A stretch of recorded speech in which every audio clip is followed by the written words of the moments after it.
Assalamualaikum warahmatullahi wabarakatuh.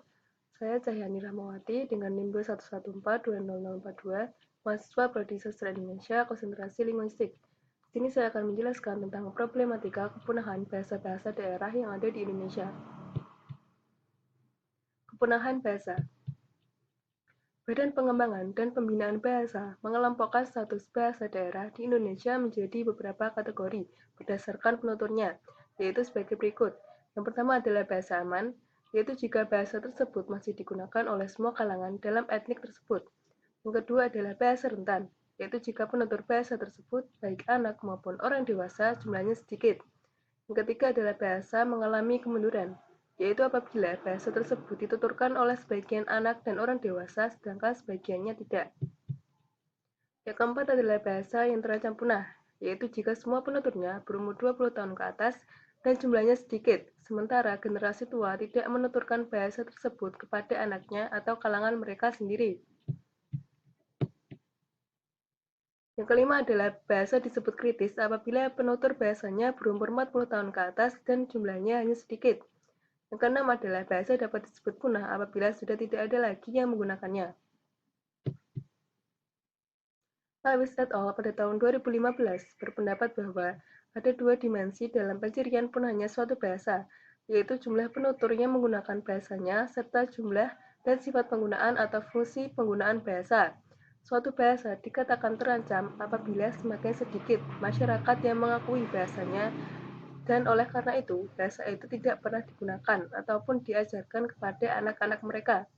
Selain itu, suatu bahasa dikategorikan terancam punah jika bahasa itu semakin sedikit digunakan dalam kegiatan sehari-hari, sehingga kehilangan fungsi sosial atau komunikatifnya.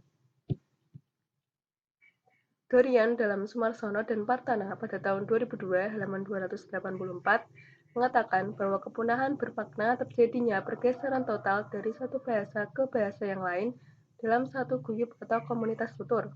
Akan tetapi, pada akhirnya para ahli bahasa ini menyimpulkan jika kepunahan bahasa ini bisa mencakup pengertian yang luas dan terbatas. Yang kedua yaitu adalah faktor penyebab kepunahan bahasa. Ada beberapa faktor. Yang pertama adalah merosotnya jumlah penutur bahasa daerah. Banyak bahasa daerah yang kehilangan para penuturnya seiring pergantian generasi. Sedangkan generasi muda penerusnya tidak lagi memiliki kepedulian atau loyalitas terhadap bahasa leluhur mereka. Misalnya di Jawa, saat ini sudah susah mencari spesialis atau penutur bahasa Jawa kuno atau bahasa Kawi. Yang kedua adalah pengaruh bahasa mayoritas di lingkungan yang menggunakan bahasa daerah. Jika penutur suatu bahasa lebih kuat, maka bahasa yang lebih lemah akan terdesak dan mulai ditinggalkan penuturnya. Yang ketiga adalah kondisi masyarakat penuturnya yang bilingual atau bahkan multilingual. Para penutur yang bilingual atau multilingual dapat menyebabkan tercampurnya bahasa daerah dengan beberapa bahasa yang penutur kuasai. Yang keempat adalah faktor globalisasi. Serbuan gelombang globalisasi melalui media massa dan sosial media yang masuk ke berbagai daerah jelas berkontribusi bagi merosotnya bahasa lokal. Yang kelima adalah migrasi penduduk keluar daerah. Migrasi penduduk dengan alasan apapun dapat menyebabkan punahnya bahasa tersebut jika dia tidak menuturkan pada keluarga atau anaknya nanti. Yang keenam adalah perkawinan antar etnik. Perkawinan antar etnik akan sulit berkomunikasi jika menggunakan bahasa daerah masing-masing. Akhirnya mereka menggunakan bahasa Indonesia dalam berkomunikasi. Yang ketujuh adalah bencana alam dan musibah. Bencana alam seperti gempa bumi, tsunami, dan banjir bandang yang datang menyapu satu masyarakat dan mematikan sejumlah besar penuturnya merupakan sebab alam terjadinya penurunan secara drastis jumlah penutur satu bahasa. Lalu, yaitu kurangnya penghargaan dan kebanggaan atas bahasa daerah oleh penuturnya. Merosotnya jiwa Nusantara di kalangan generasi muda untuk melestarikan kebudayaan dan bahasa leluhur mereka juga menjadi faktor penting bagi punahnya bahasa daerah. Selanjutnya yaitu adalah kurangnya intensitas komunikasi menggunakan bahasa daerah. Sebab utama kepunahan bahasa-bahasa adalah karena para orang tua tak lagi mengajarkan bahasa ibu kepada anak-anaknya dan tidak lagi secara aktif menggunakannya di rumah dalam berbagai ranah komunikasi. Kemudian yaitu faktor ekonomi. Banyak penutur bahasa daerah yang lebih sering menggunakan bahasa lain, misalnya bahasa Indonesia ataupun bahasa Inggris, dalam motif tertentu seperti pekerjaan. Kemudian yaitu ada serbuan bahasa asing. Masyarakat kini berbondong-bondong mempelajari bahasa Inggris dengan berbagai macam alasan. Orang berkomunikasi dengan bahasa Inggris karena dianggap lebih modern dan educated. Selain itu juga sebagai kanal untuk mendapatkan pekerjaan, beasiswa, akses internasional, dan sebagainya. Yang terakhir yaitu adalah penggunaan bahasa Indonesia juga mendorong kepunahan bahasa daerah. Bahasa Indonesia sebagai bahasa resmi banyak digunakan di berbagai ranah, seperti pendidikan, pekerjaan, acara keagamaan, dan lain-lain. Melestarikan bahasa-bahasa daerah di Indonesia. Apa yang dapat dilakukan pemerintah yaitu dengan mengeluarkan regulasi untuk mendukung pelestarian bahasa daerah. Misalnya, pemerintah daerah perlu membuat aturan kebijakan atau regulasi mengenai perlindungan bahasa dan sastra daerah.